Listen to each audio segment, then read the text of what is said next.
So when my dad and mom and you and your girlfriend drove to Muncie so you could all get your marriage license, but you told your girlfriend that you flunked the blood test. That's great. Does that ring a bell? That's been a long time ago. It was January of 1950. That's what it was. Yeah, you can take that as a yes. I didn't want to get married. So who was the girl? Who was the girl, Dad? I don't remember. Ah, that's convenient. Does Nancy sound familiar? Might have been. It wasn't Uncle Paul. I know you Put know. that on the spot, don't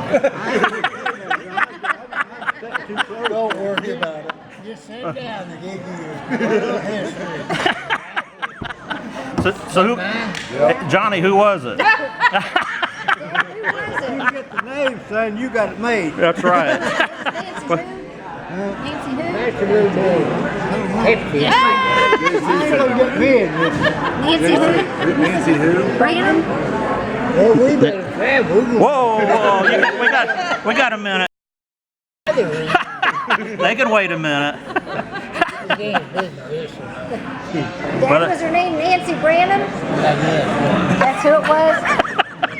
And you didn't want to marry her, huh? He's not going to answer. You didn't want to marry Nancy Branham? I don't want to get married nobody.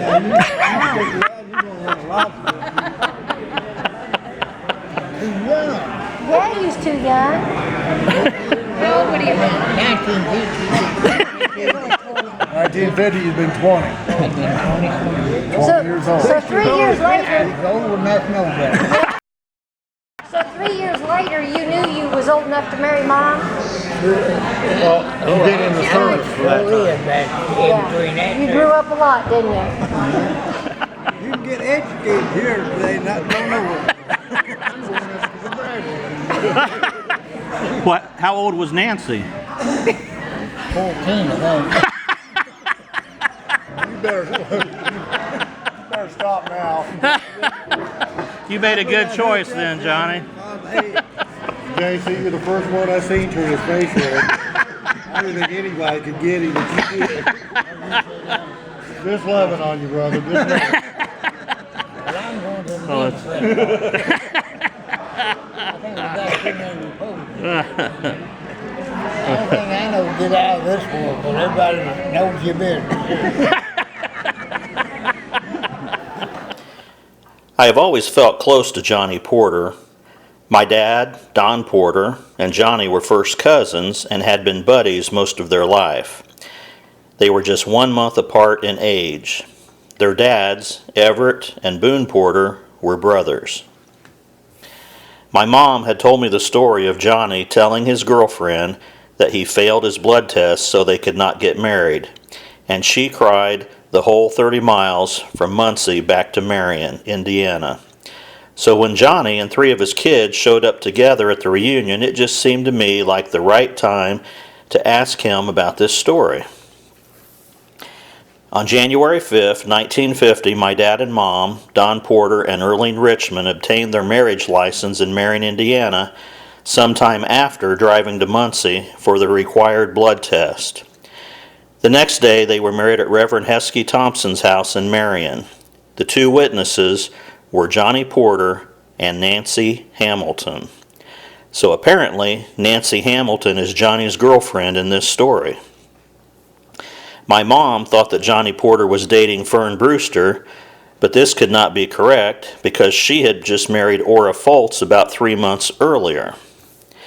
Looking back, Johnny and Don did run in the same circles as Fern Brewster and Nancy Hamilton.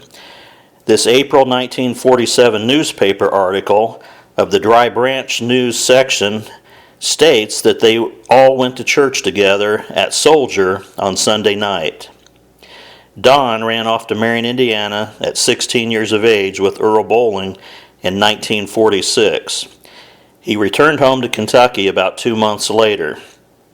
The next spring of 1947, he went to Marion for a time again, probably shortly after the Dry Branch newspaper article. In 1948, Don returned to Marion again, this time with his cousin Johnny Porter. Don resumed his job at Farnsworth, and Johnny got a job at the VA hospital. Johnny told Don, "It's the best place to work. They give you white clothes to wear. It's a job where you don't have to worry. Just go in and enjoy it." So Johnny took Don to apply for a job, and he was hired. Johnny and Don traveled back to Kentucky for several 48-hour weekend visits, many times with no sleep. Don rented a sleeping room from his uncle Farrell Porter. Every evening when Farrell's wife Jean would get supper ready, Farrell would announce, "Come on, all you paid boarders, get to eat first." Ed Porter, he tells us more about Johnny and Nancy Hamilton. So he brought her to Marion, and they were going to get married. That was what I've been told. Whatever happened to Nancy Hamilton? Well, she went on to marry Bob Seagraves, and they raised their children right there in the Dry Branch area of Carter County, Kentucky. Nancy passed away in 1986. Johnny married Mary Lou Perry in 1953 in Indiana. They raised their 4 children in Marion, Indiana, and after retiring from the VA hospital, Johnny moved back to Kentucky. Don and Earlene, they lived in Marion several years, and then they moved back to Olive Hill, Kentucky in the late 50s. Their son J.C. was born there, and they returned to Marion, Indiana in 1963. Don and Earlene divorced, and Don married Peggy Carriger Lazier in 1964. Johnny Porter was Don's best man again for the second time.